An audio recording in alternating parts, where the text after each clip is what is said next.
महाराष्ट्रातून 17 प्रकल्प बाहेर गेलेत। मुख्यमंत्री उपमुख्यमंत्री खोटे आकडे देत आहेत। दहशतीखाली उद्योगपतींना गुजरातला घेऊन चाललेत।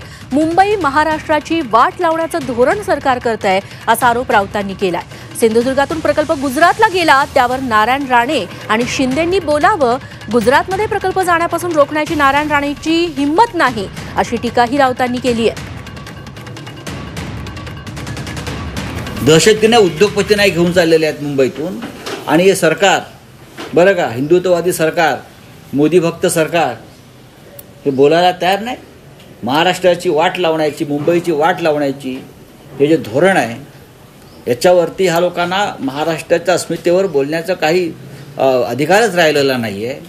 मी काल म्हणालो माझ्या भाषणामध्ये त्यापेक्षा गुजरातला तर मी सोन्यानं मडवा ना, एकदा सगळं सोनं घ्या आणि अख्ख्या गुजरातला सोन्यानं मडवा आणि द्वारका करा, त्याचे आम्हाला काही म्हणणं नाही। पण त्यासाठी तुम्ही महाराष्ट्र का लुटताय? आमच्या मराठी तरुणांच्या तोंडचा रोजगाराचा घास तुम्ही का खेचून घेताय? नारायण राणे यांची तेवढी ताकद नाही आहे की महाराष्ट्राच्या अस्मितेविषयी किंवा हे जे उद्योग चालले त्याच्यावरती कॅबिनेटमध्ये किंवा बाहेर बोलले। त्याने बोलावं ना। ते शिवसेनेमध्ये होते म्हणतात ना, त्याने मी म्हणतात ना मी 25 वर्ष शिवसेनेमध्ये होतो, ते 25 वर्ष शिवसेनेमध्ये होते। मग त्यांनी तो बाणा दाखवावा आणि सांगावा की महाराष्ट्रातला एक उद्योग बाहेर जाऊ देणार नाही।